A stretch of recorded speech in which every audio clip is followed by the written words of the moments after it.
They keep saying that the UAE is fueling Sudan's war. That's the headline.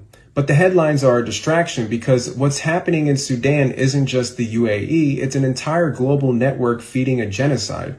And every so-called civilized nation in that chain knows exactly what they're doing.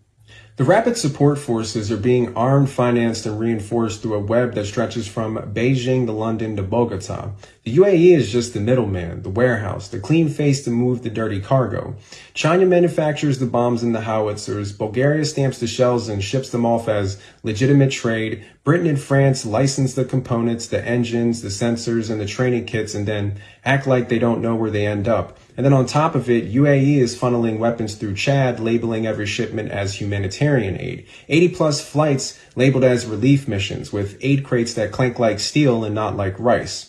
And notice what never makes the headlines: Israel's shadow role in the Sudan war. During the so-called normalization talks, Israeli officials met directly with RSF leaders. Meetings brokered by the same UAE, the ones who move the weapons. These talks weren't about peace, they were about access. Red Sea routes, mineral deals, intelligence footholds. Western and Gulf media never mention this because that would expose how deep the network goes.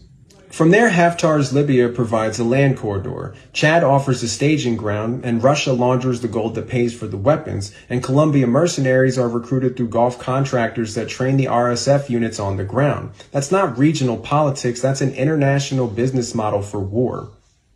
But yet the headlines keep saying that the UAE is arming the RSF. Never mind that the weapons came from Chinese and European factories. Never mind the export license that were signed by Western democracies. And never mind the mining contracts, the oil rights, and gold refineries that pop up after each massacre.